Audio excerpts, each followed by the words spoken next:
Vincent, kalian pasti sudah sangat familiar dengan game, baik untuk digital entertainment, entertainment aja, atau untuk main game e-sport gitu. Banyak sekali dan memang game sekarang ini menjadi bagian dari kehidupan kita sehari-hari. Kita nggak pernah lepas dari game.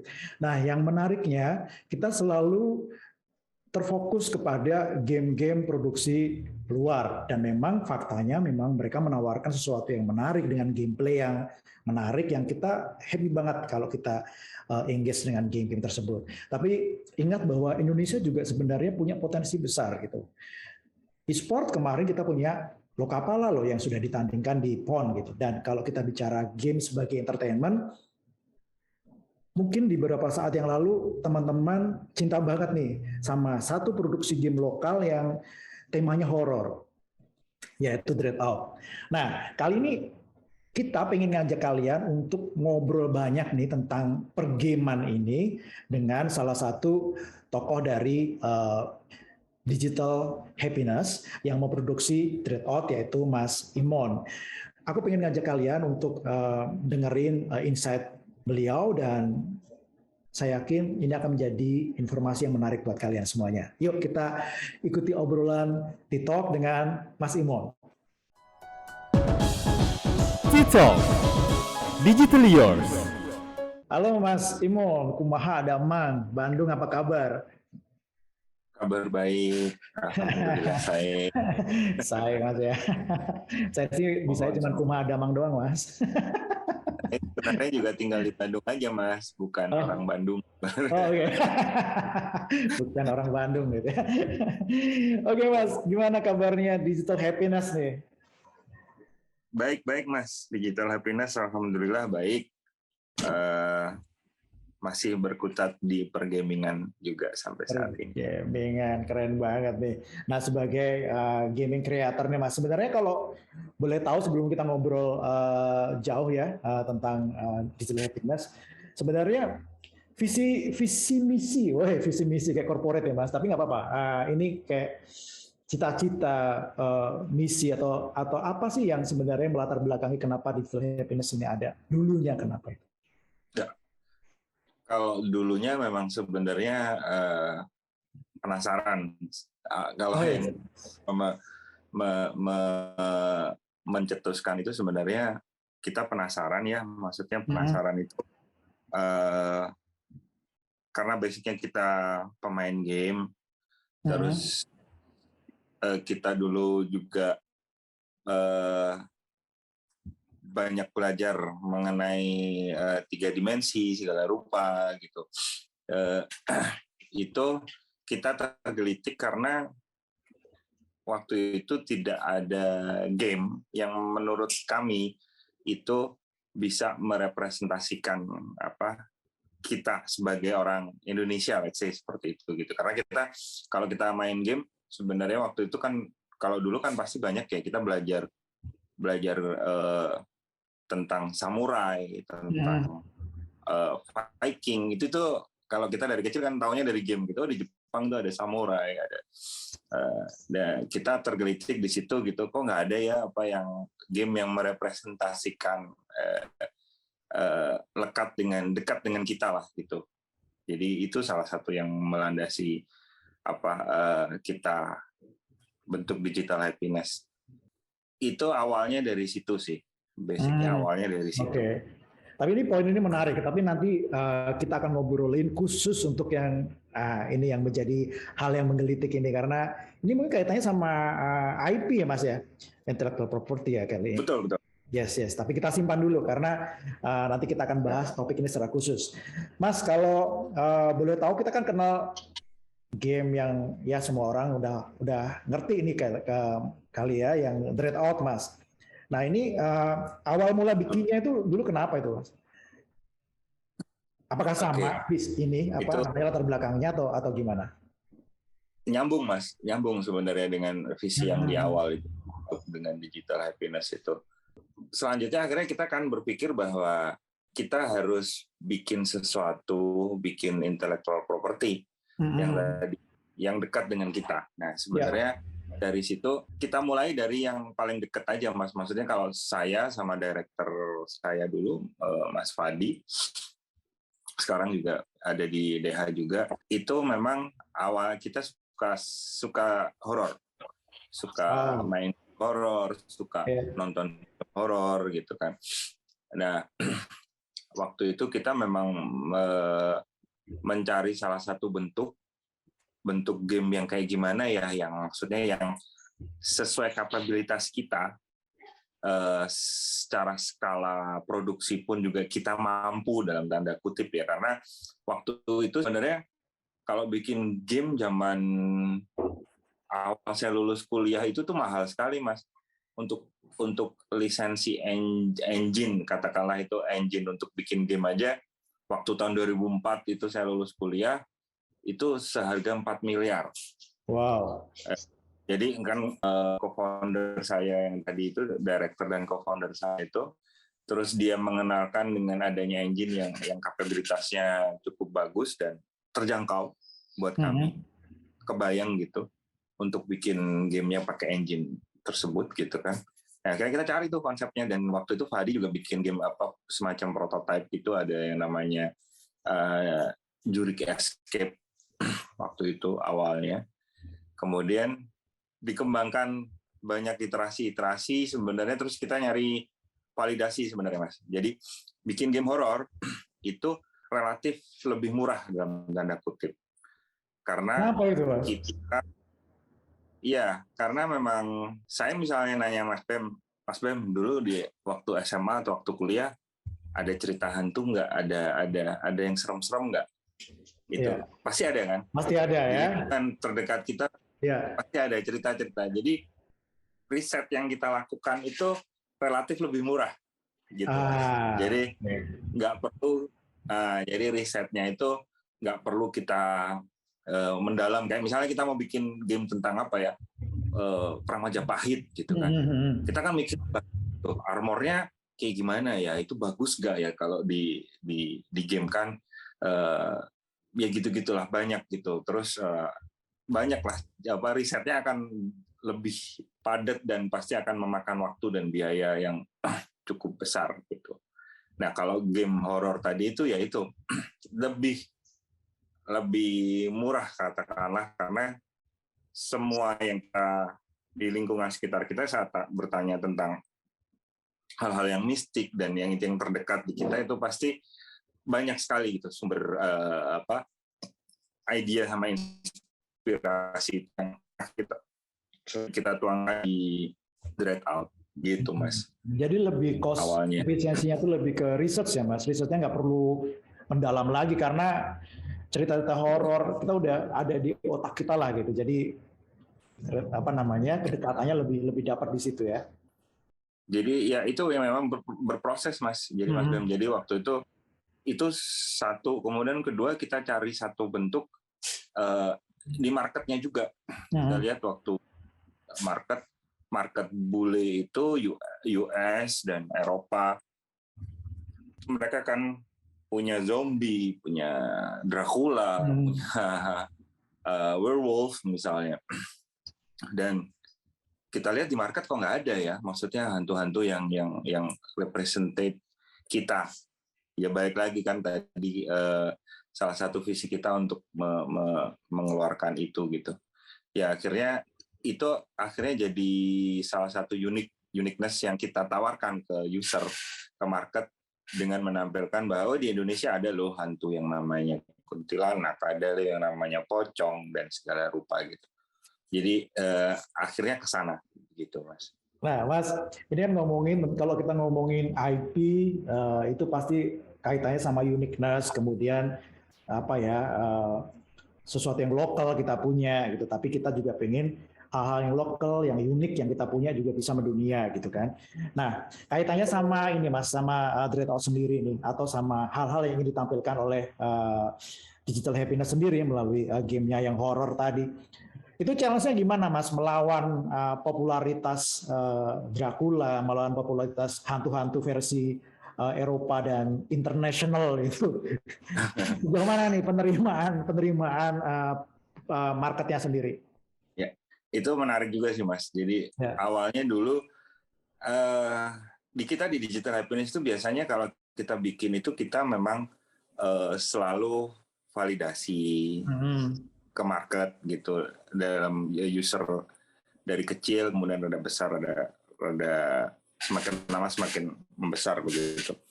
Nah itu waktu kita tes ke user bule waktu itu kita liatin tuh pocong.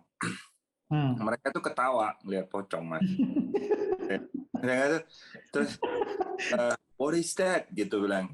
Is that a clown gitu dibilang. Itu apa? Itu badut apa ya gitu. Kok loncat-loncat gitu kan. This is so funny kata mereka gitu kan. Jadi nggak takut malah funny gitu. Jadi maksudnya di situ pun akhirnya kita ada beberapa pendekatan yang apa namanya kalau di Dreadnought akhirnya pocongnya bisa jalan loh, pocongnya pakai celurit sekarang gitu, keluar tangannya satu, pocongnya jalan nggak ngelompat gitu, jadi itu salah satu penyesuaian ke market juga gitu, jadi supaya audiens luar yang mostly memang target kita memang keluar sebenarnya, itu kita coba redesign segala rupa gitu. Begitu sih Mas. Nah Mas kalau ngomongin forum itu ya coba. Sorry. Challenge-nya Mas. Ya challenge-nya ya di situ itu salah satu bentuk challenge yang penerimaan ke mereka itu tampak aneh gitu misalnya kan di mereka gitu. Nah, tapi akhirnya justru hal-hal yang seperti itu juga bisa jadi uniqueness, selling value dari si Dreadnought itu sendiri karena nggak ada di tempat yang lain dan orang misalnya waktu dulu juga banyak kok komentar misalnya ini apaan sih ini toilet atau apa, kita akan ada asetnya itu bikin toilet jongkok ya gitu. Jadi kalau Eropa, European, Amerika itu mereka nggak tahu ini apa, ini toilet, ini tulisannya toilet tapi kok this is so aneh gitu bla bla.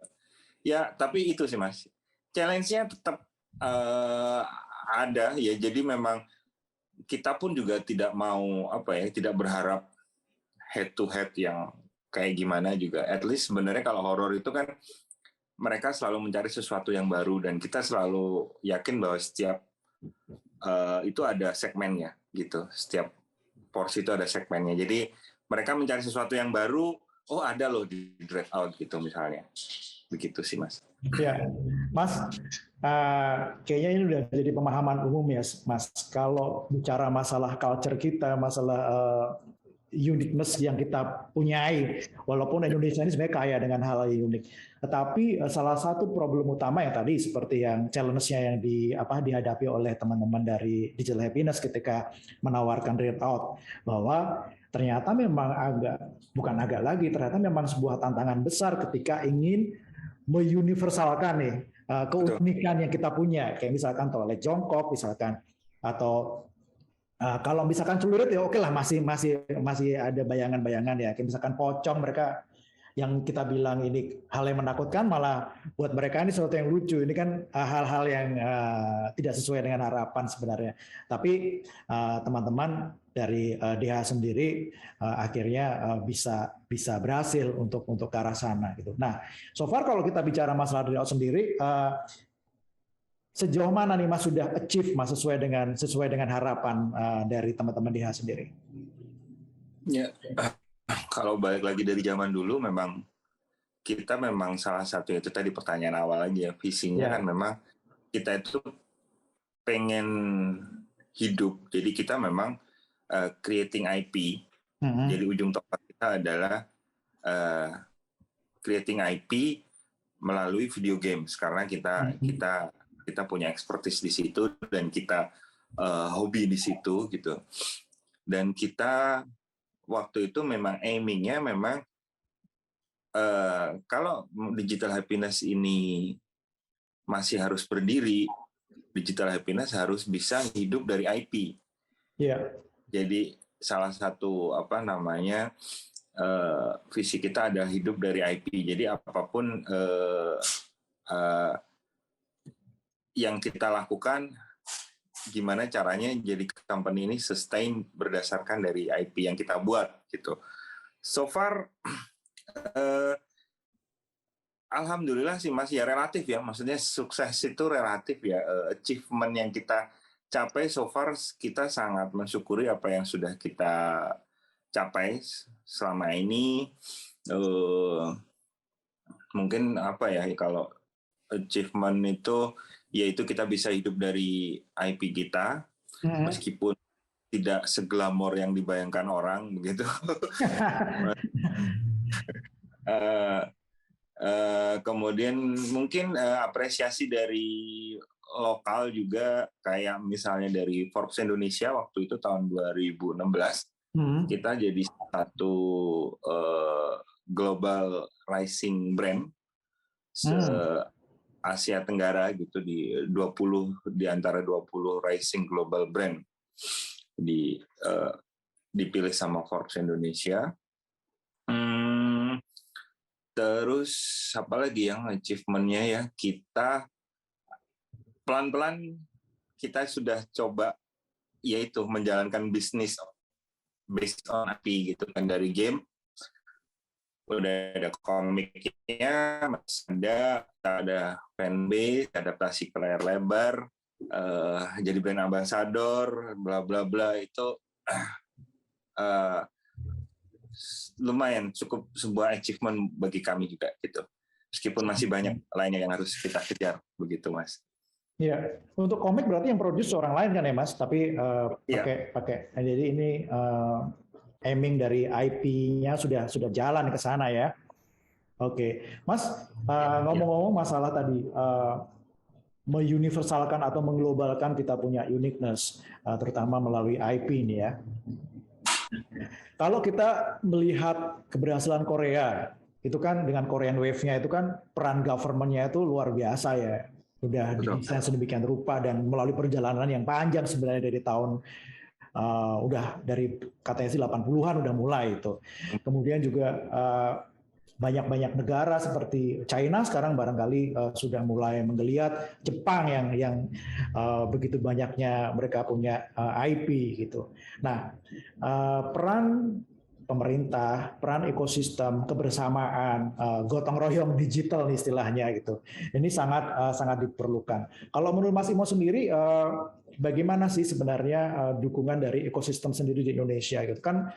Oke, berjuang sendiri bisa gitu, tapi akan lebih dahsyat hasilnya kalau misalkan ini dikelola atau dikelola dengan sistem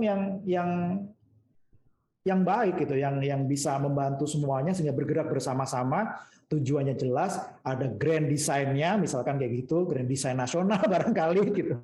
Nah, menurut Mas Imon seperti apa sih kita punya? Ya, jadi sebenarnya kalau ekosistem yang sekarang sudah jauh sangat lebih baik, Mas Bem. Jadi di Indonesia sendiri itu ada Asosiasi Game Indonesia.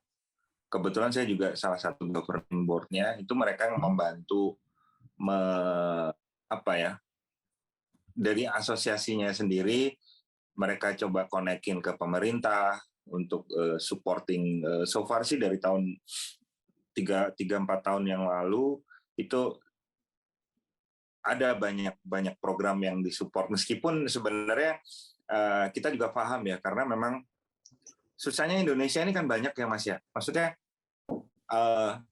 yang dipikirin banyak gitu Mas. Jadi kalau kita ngomong ekonomi kreatif itu tuh banyak sekali gitu, banyak dari seni pertunjukan, dari banyak sekali lah gitu. Jadi memang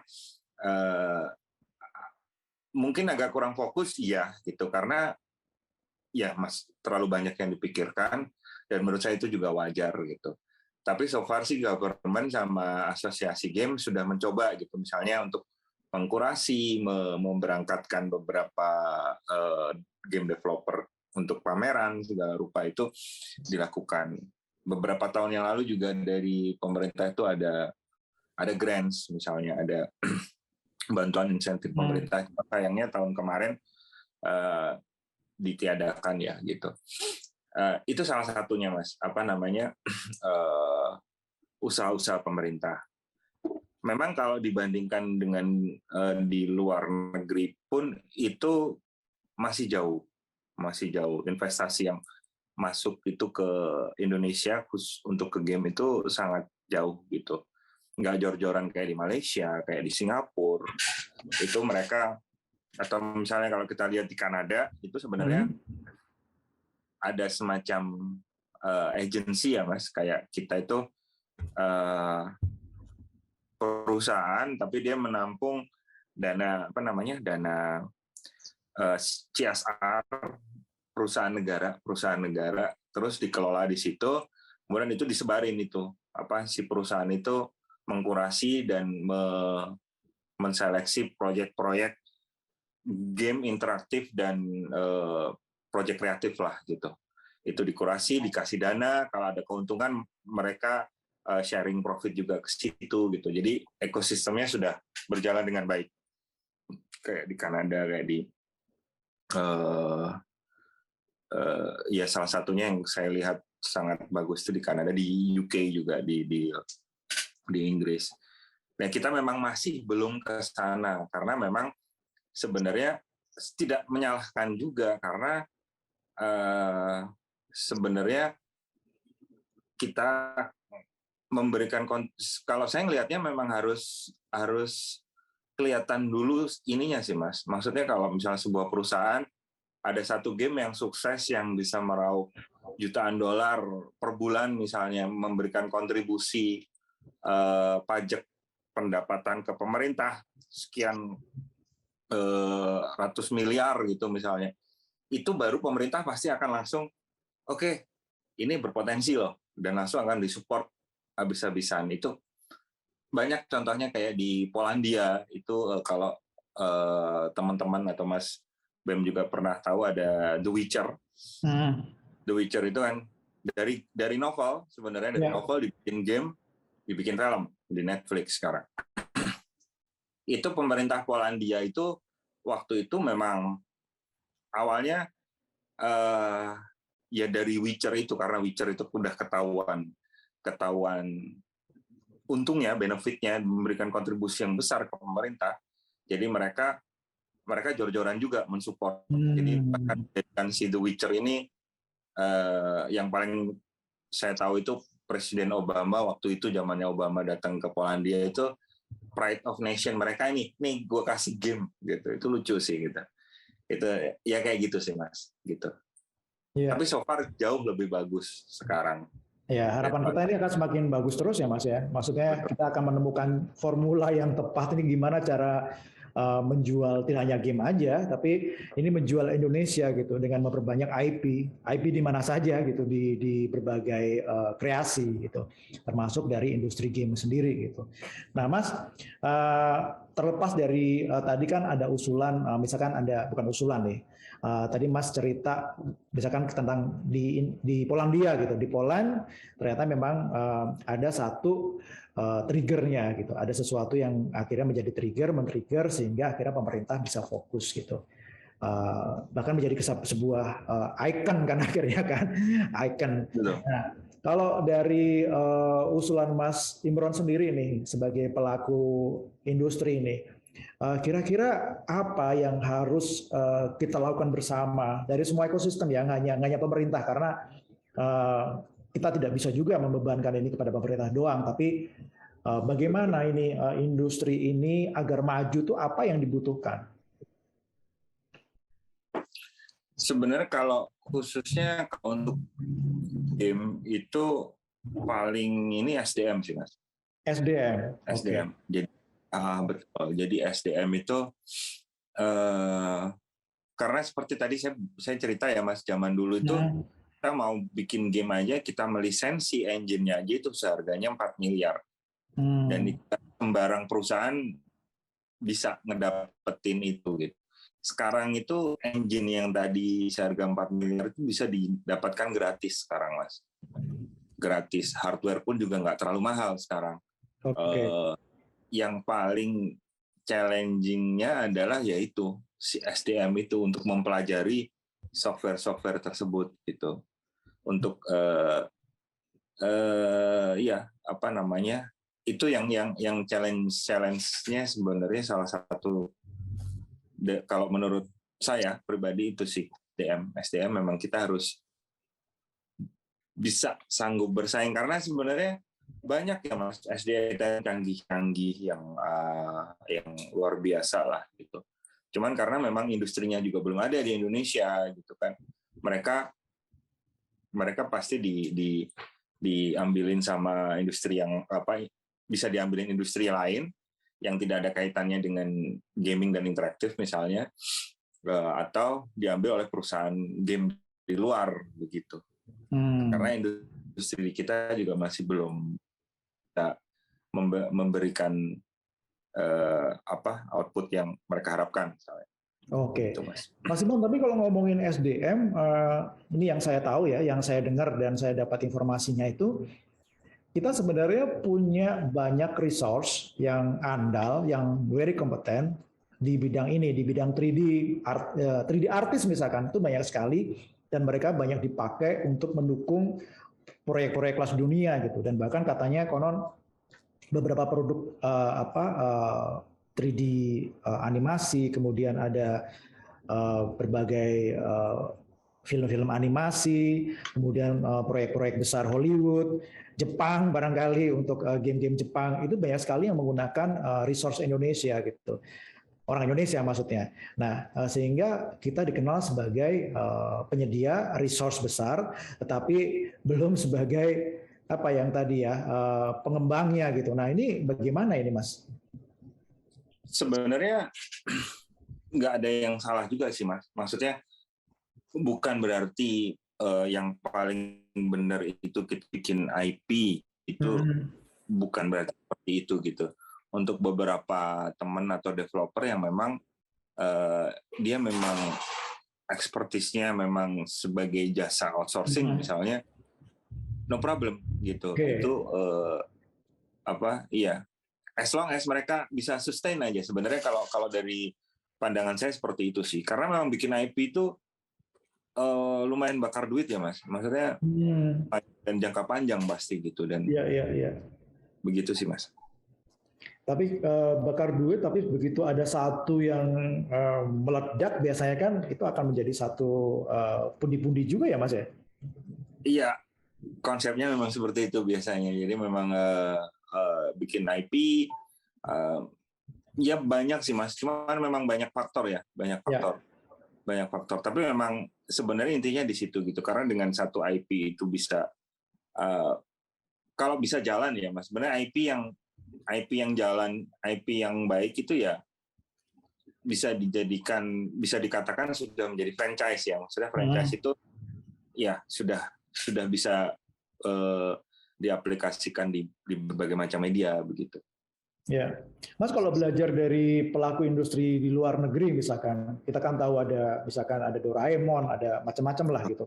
Nah, apakah perusahaan tersebut gitu, itu tuh banyak sekali karyanya, kemudian itu hanya satu atau dua yang meledak, tapi bisa menghidupi atau bisa menjadikan perusahaan itu sustain.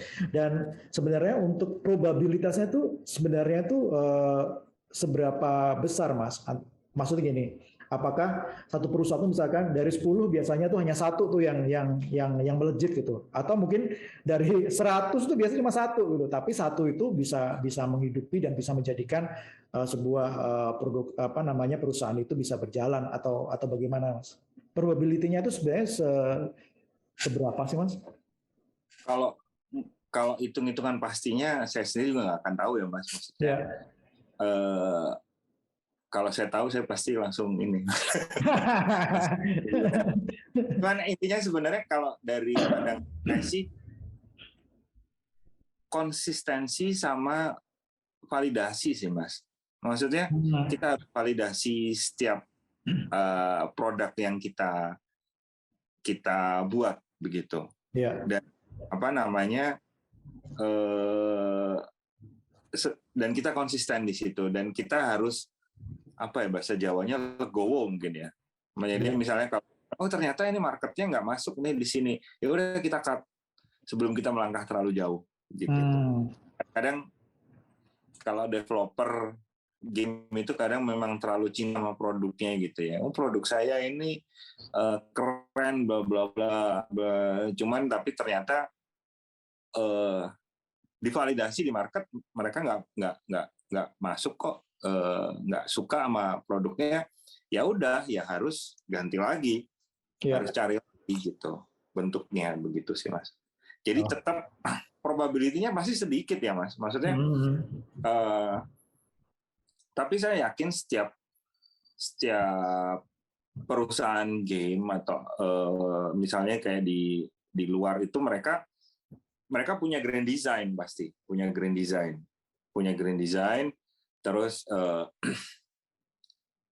untuk mengeluarkan satu IP itu juga sudah melalui validasi, terus kalau IP ini gagal, oke, ganti lagi, kita cari lagi seperti itu. Nah itu memang makanya itu butuh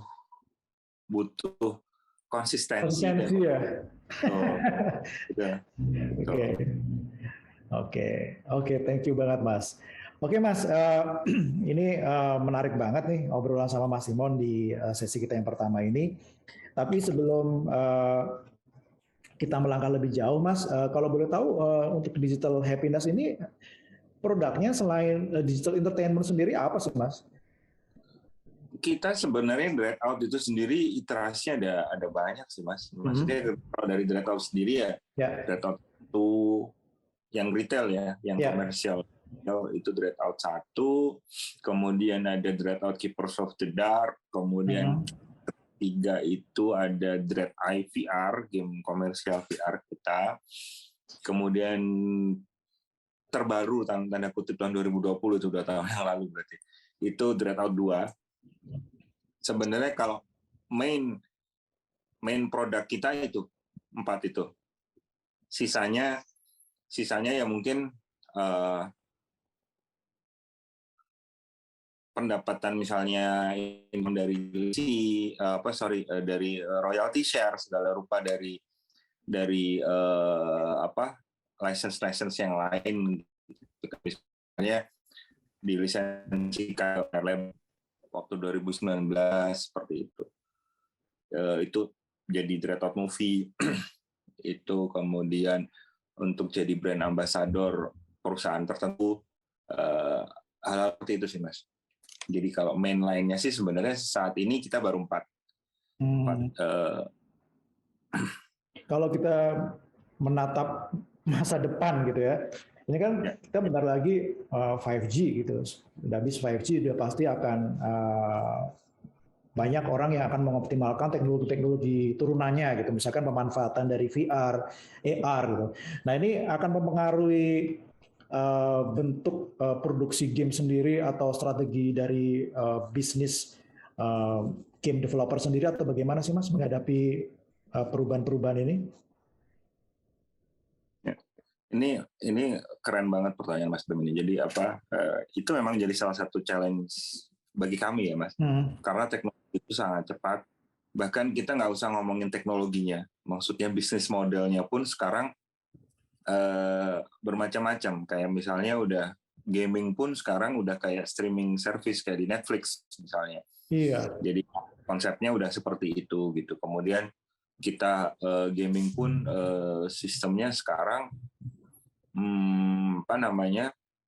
subscription, kemudian banyak sekali lah itu model bisnis yang ada di game itu sendiri pun sebenarnya sangat banyak gitu. Iya betul. Nanti kita pasti akan mencoba secara company strategi, kita pasti akan mencoba mencari yang terbaik sesuai dengan kapabilitas kami juga ya Mas. Jadi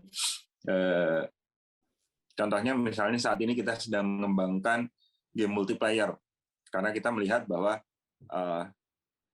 ke depan selain kita ngomongin teknologi yang existing mau VR, AR, yang jelas-jelas pasti adalah connecting people with internet gitu kan, internet dan connecting bermain bersama, koneksi bersama dalam game.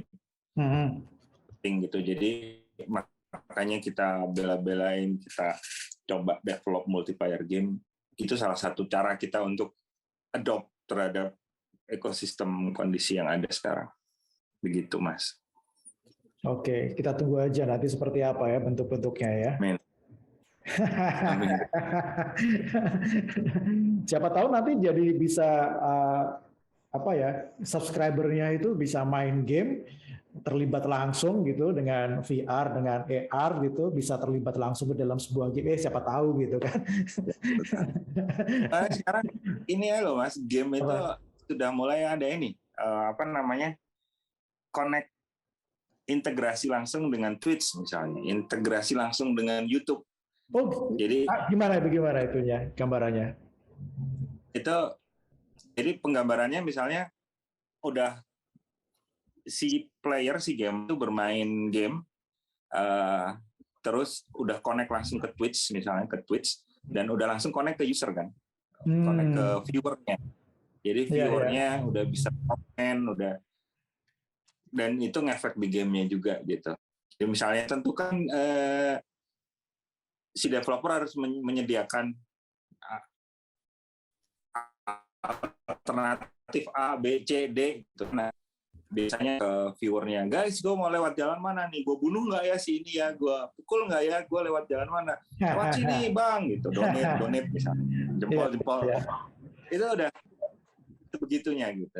Iya, makin menyenangkan, makin interaktif, makin ada engagement ya Mas ya. Yang pasti tadi kalau kita bicara masalah game, ini sebenarnya potensi besar buat sebuah bangsa, sebuah negara untuk menjual diri gitu, menjual Indonesia ke mancanegara, ke dunia global lewat IP tentunya ya. Nah Mas, kita cut dulu nih, kita pause dulu obrolan kita di sesi pertama, dan nanti kita akan sambung lagi. Aku masih pengen gangguin Mas Imon untuk ngobrolin lebih spesifik tentang bagaimana sih sebenarnya IP ini punya peran yang lebih signifikan untuk pengembangan industri maupun ekonomi kreatif Indonesia sendiri.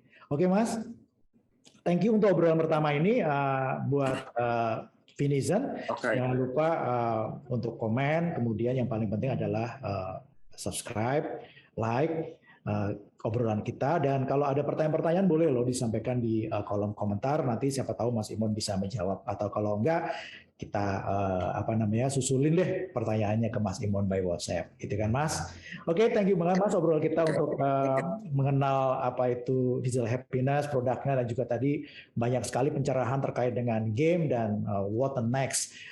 Game ini akan menjadi sesuatu yang lebih interaktif karena teknologi akan semakin maju, dan tadi yang paling penting adalah IP ternyata berperan penting, dan itu kan kita bahas di obrolan kita selanjutnya. Thank you banget Mas. Boleh ngopi-ngopi dulu. Thank you Mas. Oke, bye.